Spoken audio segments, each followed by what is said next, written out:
আমার ২ টা প্রস্তাব। একটা হলো হয়তো রিশাদ হোসেনের পা ধুয়ে এই টি-টোয়েন্টিতে যারা আছে এরা পানি খাবে। না হয় ১ থেকে ১০ নম্বরে পর্যন্ত লিটন দাসকে নামানো হবে। সুখবর, ইন্ডিয়ার সাথে আমরা হেরেছি। খুব একটা ভালো আমরা খেলেছি। তো এখন এই হার আমাদের তো নিত্যদিনের সঙ্গী হয়ে গেছে। হার পেতে এখন আমাদের আর কষ্ট হয় না। তো আমরা এটা উপভোগ করতে শিখেছি। তো এখন আমার কথা হলো, আমার ২ টা প্রস্তাব। একটা হলো হয়তো রিশাদ হোসেনের পা ধুয়ে এই টি-টোয়েন্টিতে যারা আছে এরা পানি খাবে। না হয় ১ থেকে ১০ নম্বরে পর্যন্ত লিটন দাসকে নামানো হবে। লিটন, সৌম্য আর হলো এই যে তানজিদ তামিম। হুম?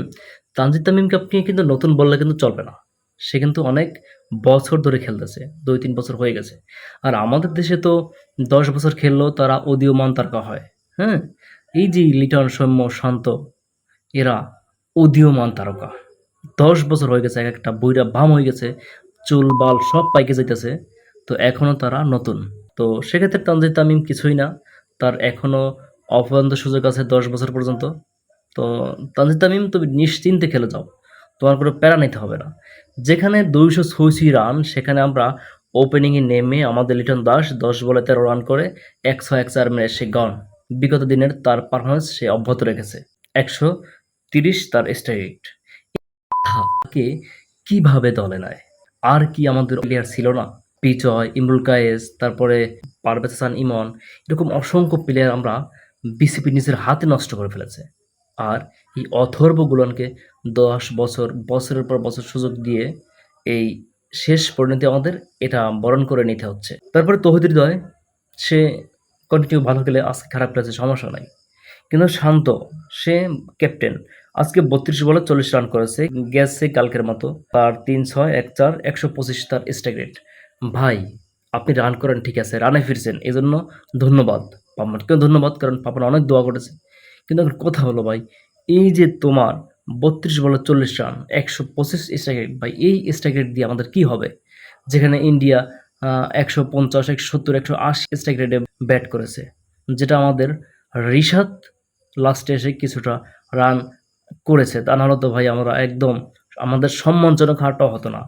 তোমরা যেটা বলো যে সম্মানজনক হার, সেই সম্মানজনক হারটাও আমাদের হতো না যদি রিশাদ ওই অ্যাপ্রোচে ব্যাটিং না করতো ৩০০ স্ট্রাইক রেটে। তারপর আমাদের সাকিব আল হাসান। এই সাকিবের গুটিবাজিতেই আমাদের তামিম দলে নেই। তামিম যখন অবসর নেয় তখন সাকিব বলে, "আমাকে ৬ মাস সময় দেন। আমি ওপেনিং তৈরি করে দেব।" কই? ৬ মাস না, ৬ বছরেও তো তামিমের একটা যোগ্য ওপেনিং পার্টনারশিপ তোমরা পাবা না। এই সাকিব আল হাসান দিনের পর দিন ফ্লপ। আজকে তো বোলিংয়ে কুত্তা মারছে।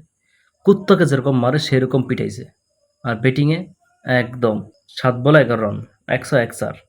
মাহমুদুল্লাহ, তাকে নিয়ে বলার কিছু নাই। আজকে খারাপ খেলেছে, এর আগে ভালো খেলেছে।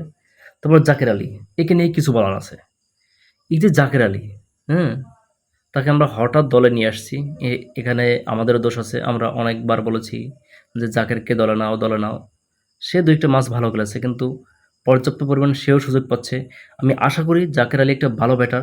ওকে আরও গ্রুমিং করতে হবে, ওকে আরও সুযোগ দিতে হবে।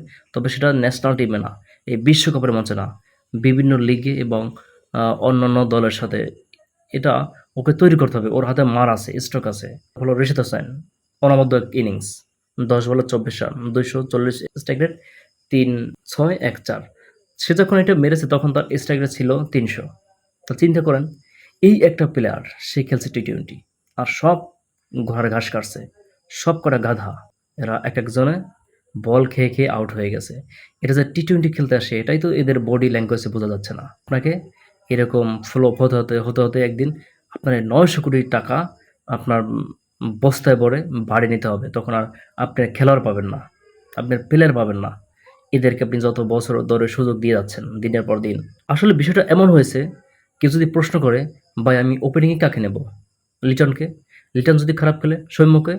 সৌম্য যদি খারাপ খেলে, লিটনকে। লিটন যদি খারাপ খেলে, সৌম্যকে বা তানজিদ তামিমকে। এই হলো এখন অবস্থা। যে ওপেনিংয়ে খারাপ খেললে লিটন, সৌম্য, তানজিদ। এর বাইরে যাওয়ার কোনো সুযোগ নাই। আর এই গাধাগুলো তো দিনের পর দিন ফর্মহীন। আর এদেরকে আমরা দলে রাখছি। তারপরে মিডল অর্ডার কে সামলাবে? আমাদের নাজমুল হাসান শান্ত। সে যদি ফর্মহীন থাকে, তারপরও সে, তারপরও সে, তারপরও সে। সে থাকবেই। এই হলো আমাদের অবস্থা এখন। তারপরে সাকিব আল হাসান। সাকিব আল হাসানকে নিয়ে কিছু কথা বললে তার কিছু সাঙ্গাপাঙ্গা আছে। ছেলেপেলা আছে তার মুরিদ, তারা ক্ষেপে উঠবে। ভাই সাকিবের ফর্ম নাই, সে হোক বিশ্বের ১ নাম্বার অলরাউন্ডার, তার তো এখন ফর্ম নাই। তাকে এখন দলে রেখে কী লাভ? এর থেকে আমি মনে করি যে মেহেদী হাসান মিরাজকে দলে নিলে আরও কার্যকর হতো। যে শেখ মেহেদী, একে দলে না নিয়ে যদি মেহেদী হাসান মিরাজকে নিত, তাহলে আমি মনে করি যে ভালো একটা টিম হতো। এই শান্ত, সৌম্য, লিটন, তানজিদ এদেরকে যতদিন বিজেপি না ছাড়তে পারবে, অতদিন এই টিম কখনো জয়ের মুখ দেখবে না, রানের মুখ দেখবে না। এইভাবেই সম্মানজনক হার নিয়ে বাড়ি ফিরবে। এই গাধাগুলো যেন দেশে না ফিরে, ওদেরকে আমেরিকায় ওয়ার্কার ভিসায় কাজে লাগাই দেওয়া হোক।